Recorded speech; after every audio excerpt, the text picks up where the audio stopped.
എല്ലാവർക്കും എൻ്റെ വിനീത നമസ്കാരം.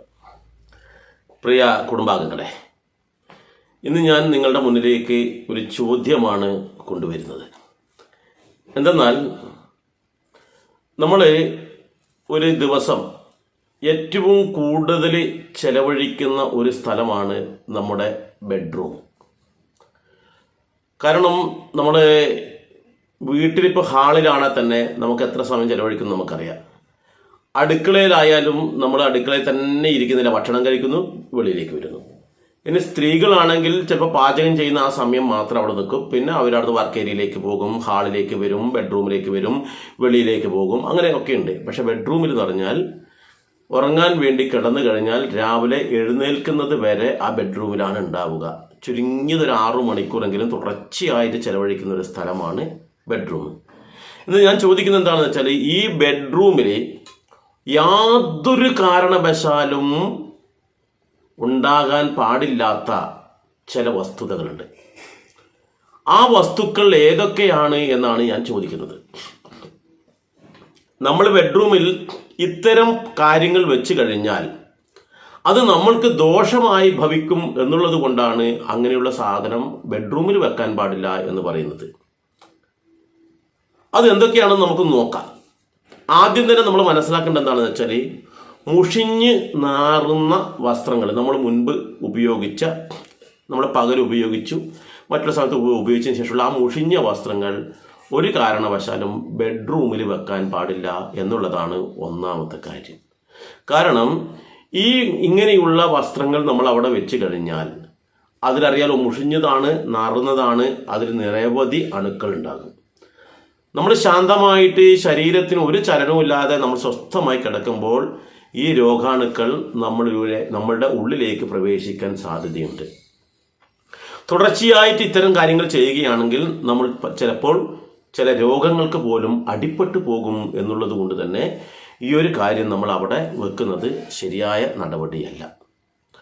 അതുപോലെ തന്നെയാണ് നമ്മൾ ചൂല്, തൂത്തുവാരാൻ ഉപയോഗിക്കുന്ന ചൂല്, അതുപോലെ ആ തൂത്ത് വാരിക്കഴിഞ്ഞാലുള്ള വേസ്റ്റ് വാരിയെടുക്കുന്ന, കോരിയെടുക്കുന്ന ഡസ്റ്റ്പാൻ, അതുപോലെ തന്നെ ചെരിപ്പ് ഇത്യാദി വസ്തുക്കൾ നമ്മൾ ഉറങ്ങി എഴുന്നേൽക്കുമ്പോൾ തന്നെ കാണുന്ന ദിക്കിലാണ്, ബെഡ്റൂമിൽ കാണുന്ന ദിക്കിലാണെങ്കിൽ ആ ദിവസം നമുക്കൊരു അശുഭകരമായിട്ടായിരിക്കും ഉണ്ടാവുക. കാരണം നമ്മളെപ്പോഴും നല്ല നല്ല വസ്തുക്കൾ കണി കാണുക, കണി എന്ന് പറയുന്നത് വളരെയേറെ വിശ്വാസമുള്ളവരാണ് ഭാരതീയർ. അപ്പോൾ ഈ കണിക്ക് പ്രാധാന്യം നൽകുമ്പോൾ ശ്രേഷ്ഠമായ വസ്തുക്കളാണ് കണി കാണുന്നതെങ്കിൽ ആ ദിവസം മുഴുവൻ തന്നെ നല്ലതായിരിക്കുമെന്നും, മോശമായ വസ്തുക്കളാണ് കണി കാണുന്നതെങ്കിൽ ആ ദിവസം തന്നെ മുഴുവൻ തന്നെ നമുക്ക് ഏതെങ്കിലും തരത്തിലുള്ള ബുദ്ധിമുട്ടുകളൊക്കെയുള്ള ഒരു ദിവസമായി തീരുമെന്നുള്ളൊരു വിശ്വാസം നമ്മൾക്കിടയിൽ ഉള്ളത് കൊണ്ട് തന്നെ ഇത്തരം വസ്തുക്കളും നമ്മൾ ബെഡ്റൂമിൽ വെക്കാതിരിക്കുന്നതാണ് ഉത്തമം. ഇനി ശ്രദ്ധിക്കേണ്ട കാര്യം വെച്ചാൽ, നമ്മൾ ബെഡ്റൂമിൽ പല ആൾക്കാരും ബെഡ്റൂമിൽ ഷോക്കേസ് ഉണ്ടാവും, ഭിത്തികളിൽ പലതരത്തിലുള്ള ഫോട്ടോസും കാര്യങ്ങളൊക്കെ വെക്കുന്ന ആളായിരിക്കും. എന്നാൽ നമ്മൾ പ്രത്യേകം ശ്രദ്ധിക്കേണ്ട വെച്ചാൽ, ഭയാനകമായിട്ടുള്ള ശില്പങ്ങളും ഫോട്ടോകളും നമ്മൾ വെക്കരുത്. ചിലത് കണ്ടു കഴിഞ്ഞാൽ തന്നെ ഉറക്കത്തിൽ ചിലപ്പോൾ കുട്ടികളൊക്കെ നമ്മൾ ഒന്നിച്ച് കിടക്കുന്ന കുട്ടികൾ പെട്ടെന്ന് ഇത് ഉറക്കത്തിൽ ഞെട്ടി, ചിലപ്പോൾ സ്വപ്നം കണ്ടിട്ടായിരിക്കും ഞെട്ടി ഉണരുന്നുണ്ടാവുക. ആ ഞെട്ടി വരുമ്പോൾ മുമ്പിൽ ഈ രൂപം കൂടി കാണുമ്പോഴേ ചിലപ്പോൾ അവർ പേടിച്ചു പോകും, ചിലർക്ക് അറ്റാക്ക് വന്നിട്ട് അവിടെ തീർന്നു പോകും. അത് കുട്ടികളിൽ നിന്നല്ല, ചില പ്രായമുള്ള ആൾക്കാർക്കും ഇപ്പോഴും ഭയം വിട്ട് മാറാത്ത ആൾക്കാരുണ്ട്. അപ്പോൾ ഈ ഇത്തരത്തിലുള്ള ശില്പങ്ങളും അതുപോലെ തന്നെ ഫോട്ടോസൊക്കെ കണ്ടു ഇവർ ചിലപ്പം സ്വപ്ന ലോകത്ത് പെട്ടെന്ന് ഞെട്ടി ഉണരുമ്പോൾ അതൊരു ദോഷകരമായി ഭവിക്കും എന്നുള്ളത് കൊണ്ട് തന്നെ, അല്ലെങ്കിൽ രാത്രി പെട്ടെന്ന് ലൈറ്റ് ഇടുമ്പോൾ പെട്ടെന്ന് ഈ രൂപം കാണുമ്പോൾ ചിലപ്പോൾ ചില ആൾക്കാർക്ക് ഭയം ഉണ്ടാകാം, അല്ലെങ്കിൽ അത് നാളെ നമുക്ക് ദോഷം ചെയ്യുമെന്നുള്ളത് കൊണ്ട് ഇത്തരത്തിലുള്ള ഭയാനകമായിട്ടുള്ള ശില്പങ്ങളൊന്നും തന്നെ നമ്മൾ അവിടെ വെക്കരുത്. ഇനിയുള്ളത് എന്താണെന്ന് വെച്ചാൽ, മരിച്ചവരുടെ ഫോട്ടോസും നമ്മുടെ ബെഡ്റൂമിൽ വെക്കാൻ പാടില്ല. മരിച്ചവരെ സ്വാഭാവികമായിട്ട് നമുക്കറിയാം, ഇനിയിപ്പോൾ സ്വന്തം ഭാര്യ മരിച്ചാലും, സ്വന്തം ഭർത്താവ് മരിച്ചാലും, മക്കൾ മരിച്ചാലും, ആര് മരിച്ചു കഴിഞ്ഞാലും ആ മരിച്ചു കിടക്കുന്ന ശവശരീരത്തിനോടൊപ്പം സ്വബോധത്തോടു കൂടി ഒരു ദിവസം രാത്രി ഫുള്ളായിട്ട് അവർ കിടക്കില്ല. എല്ലാം സ്വന്തം ഭർത്താവ് തന്നെയാണ്. ഭർത്താവിൻ്റെ ശവം പട്ടടയിലേക്ക് എടുക്കുന്ന അവസരത്തിൽ, അല്ലെങ്കിൽ ദഹിപ്പിക്കാൻ എടുക്കുമ്പോൾ, അല്ലെങ്കിൽ ആൾക്കാർ ഒരു കർമ്മം ചെയ്യാൻ വേണ്ടി കൊണ്ടുപോകുമ്പോൾ വാവിട്ട് നിലവിളിക്കുന്ന ഭാര്യയും മക്കളും ഒക്കെ ഉണ്ടാകും. എന്നാൽ അവർ പറയുകയാണ് ഞങ്ങളിത് കൊണ്ടുപോകുന്നില്ല, തൽക്കാലം നിങ്ങൾ ഇവിടെ തന്നെ വെച്ചോളൂ എന്ന് പറഞ്ഞാൽ, അല്ലെങ്കിൽ ഒരു ദിവസമെങ്കിലും രാത്രി ഇതേ ഭാര്യയും ആ ഭർത്താവിൻ്റെ ശരീരത്തിനോടൊപ്പം ഒന്നിച്ച് കിടക്കണമെന്ന് പറഞ്ഞാൽ എത്ര സ്നേഹമുള്ള ഭാര്യയായാലും ഒന്നിച്ച് കിടക്കാൻ തയ്യാറാകില്ല. അപ്പോൾ ആ ശരീരത്തിനുള്ളൊരു ഭയം അവർക്ക് തോന്നിത്തുടങ്ങുന്നു. ആ ശരീരത്തെയാണ് തൊട്ട് മുമ്പത്തെ ദിവസം പോലും കെട്ടിപ്പിടിച്ച് കിടന്നിട്ടുള്ളത്, എന്നാൽ പോലും ആ ശരീരത്തിനോട് അവർക്ക് ഒരു ഭയം തോന്നുന്നു. അപ്പോൾ അങ്ങനെയുള്ള ആ ഫോട്ടോസൊക്കെ നമ്മൾ ഈ പറയുന്ന വീടുകളിൽ ബെഡ്റൂമിൽ വെച്ച് കഴിഞ്ഞാൽ അവർക്കും ഇത്തരത്തിൽ രാത്രിയോ അല്ല മറ്റേതെങ്കിലും സമയത്ത് അവർ ഞെട്ടി ഉണരുന്ന സമയത്ത് അവർക്ക് പിന്നീട് ഇവരെക്കുറിച്ചുള്ള ചിന്തകളാവാം. ഉറക്കം നഷ്ടപ്പെടുന്ന സമയമായിരിക്കും പിന്നീടുള്ളത്. ഇവരെക്കുറിച്ചുള്ള ചിന്തകളും ചില ആൾക്കാർക്ക് ഇവരെക്കുറിച്ചുള്ള ഭയവും ആ ആത്മാവിനെ കുറിച്ചും അല്ലെങ്കിൽ ആ ശരീരത്തെക്കുറിച്ചുള്ള ഭയവും അവിടെ വന്ന് നിൽക്കുന്നുണ്ടോ ഇവിടെ വന്ന് നിൽക്കുന്നുണ്ടോ അവിടെ നിന്ന് എന്തെങ്കിലും കാണുന്നുണ്ടോ എന്നുള്ള ചിന്തയോട് കൂടിയിട്ട് പിന്നെ നമുക്ക് ഉറക്കം കിട്ടാത്തൊരവസ്ഥ വരും. അതുകൊണ്ട് തന്നെ ഇത്തരം ഫോട്ടോകളും ബെഡ്റൂമിൽ വെക്കാതിരിക്കുന്നതാണ് നല്ലത്. ഇനിയോ അതിന് അവസാനമായിട്ട് പറയേണ്ടതെന്ന് വെച്ചാൽ ക്ലോക്ക് നമുക്ക് വെക്കാം. പക്ഷേ സമയം തെറ്റി നടക്കുന്ന ക്ലോക്ക് ഉണ്ടെങ്കിൽ ഒരു കാരണവശാലും ബെഡ്റൂമിൽ വെക്കരുത്. കാരണം ചില ആൾക്കാർ നോക്കുമ്പോൾ രാത്രി പെട്ടെന്ന് ഉറക്കം ഞെട്ടി നോക്കുമ്പോഴായിരിക്കും 5 മണി. ഇവർ 4 മണിക്കോ 4:30 എഴുന്നേൽക്കുന്നതായിരിക്കും.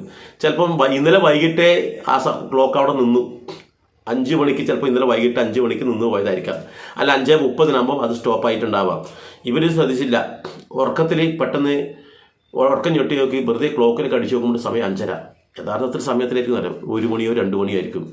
ഇവർ 5:30 കരുതിയിട്ട് ചാടി എഴുന്നേറ്റിട്ട് പ്രാഥമിക കാര്യങ്ങളൊക്കെ ചെയ്ത് മറ്റുള്ള കാര്യത്തിലേക്ക് ഇവർ കടക്കും. പിന്നീട് ഇവർ ശ്രദ്ധിക്കുമ്പോഴാണ് സമയമൊന്നും ആയിട്ടില്ല എന്ന് തോന്നുക. അപ്പോൾ നമ്മളെ മുഴുവൻ തെറ്റിക്കുന്ന ഒരു കാര്യമാണ് ക്ലോക്ക്. അപ്പോൾ ഇത്തരത്തിൽ സമയം കൃത്യമായി നടക്കാത്ത ക്ലോക്ക്, അതുപോലെ തന്നെ നമ്മുടെ മൊബൈലിലാണെങ്കിലും വാച്ചിലാണെങ്കിലും ഇത്തരത്തിൽ സമയം തെറ്റിയിട്ടുണ്ടെങ്കിൽ അങ്ങനെയുള്ള സാധനം നമ്മുടെ അരികിൽ വെക്കാതിരിക്കാൻ കൂടി നമ്മൾ ശ്രദ്ധിക്കുക. ഇതൊക്കെ എന്തിനാണെന്ന് അറിയോ? ഇതെല്ലാം നമ്മുടെ നന്മയ്ക്കാണ്. ഞാൻ പറയുന്നത് എന്താണെന്ന് വെച്ചാൽ ഞാനിവിടെ ഇപ്പോൾ കുറച്ച് കാര്യങ്ങൾ പറഞ്ഞിട്ടുണ്ട്. ഇതുപോലെ നമ്മുടെ ബെഡ്റൂമിൽ വെക്കാൻ പറ്റാത്ത മറ്റെന്തെങ്കിലും സാധനം ഉണ്ടെങ്കിൽ നിങ്ങളുടെ ശ്രദ്ധയിൽപ്പെടുകയാണെങ്കിൽ എന്ത് വേണമെന്നറിയോ? അത് ഇതിൻ്റെ കമൻറ്റ് ബോക്സിൽ രേഖപ്പെടുത്തുക. ഒരു കാര്യം കൂടി ഉണ്ടേ. എന്താണെന്ന് വെച്ചാൽ ഗ്ലാസ് കൊണ്ട് നിർമ്മിച്ചിട്ടുള്ള സാധനങ്ങൾ, എന്നുവെച്ചാൽ കുപ്പി ഗ്ലാസ് ആവാം അല്ലെങ്കിൽ മറ്റുള്ള എന്തെങ്കിലും തരത്തിലുള്ള സാധനങ്ങൾ ബെഡ്റൂമിൽ നമ്മൾ കിടക്കുന്നതിൻ്റെ കയ്യെത്തുന്ന ദൂരത്ത് എവിടെയും വെക്കാതിരിക്കണം. ഇപ്പോൾ ചില ആൾക്കാർ കുടിക്കാൻ വേണ്ടി ഗ്ലാസ് വെള്ളം എടുത്തിട്ട് അവിടെ കൊണ്ടു വെച്ചാൽ ആ ഗ്ലാസ് കുപ്പി ഗ്ലാസ് ആണെങ്കിൽ നമ്മൾ കയ്യെത്തുന്നിടത്ത് വെക്കരുത്. അത് സ്റ്റീൽ ഗ്ലാസ്സേ പാടുള്ളൂ. എന്തുകൊണ്ടെന്നാൽ ഈ ഗ്ലാസ് ഏതെങ്കിലും കാരണവശാൽ നമ്മുടെ കൈകൊണ്ട് തട്ടുകയും അവിടെ വീണ് ഉടയുകയും ചെയ്തു കഴിഞ്ഞാൽ ഈ രാത്രിയുടെ ആ ഇതിൽ നമ്മുടെ ഉറക്കം നഷ്ടപ്പെടും. ഒന്ന്. രണ്ടാമതൊരു കാര്യം, ഇത് ചില്ല് ഉടഞ്ഞിട്ട് അത് നമ്മൾക്ക് അപകടമുണ്ടാക്കും എന്നുള്ളത് കൊണ്ട് രാത്രി നമുക്ക് കണ്ണിന് കാഴ്ച ഈ ബൾബിൻ്റെ പ്രകാശത്തിലെല്ലാം കാണണമെന്നില്ല. അതുകൊണ്ട് നമുക്ക് അപകടമുണ്ടാകും എന്നുള്ളത് കൊണ്ട് അതും കൂടി നമ്മൾ ഒഴിവാക്കുന്നത് നല്ലതാണ്. നിങ്ങളുടെ മനസ്സിൽ ഇത്തരത്തിൽ എന്തെങ്കിലും ഉണ്ടെങ്കിൽ അതുകൂടി ഇതിൻ്റെ കമൻറ്റ് ബോക്സിൽ രേഖപ്പെടുത്തുക. ഈ കമൻറ്റ് ബോക്സിൽ രേഖപ്പെടുത്തുന്നതോടുകൂടി നിങ്ങൾക്ക് ഈ വിഷയത്തെക്കുറിച്ചുള്ള നിങ്ങളുടെ വിലയേറിയ അഭിപ്രായങ്ങളും രേഖപ്പെടുത്തുക. ഏതായാലും മറ്റൊരു വീഡിയോയുമായി ഞാൻ മറ്റൊരു അവസരത്തിൽ വരാം. എല്ലാവർക്കും നന്ദി, നമസ്കാരം.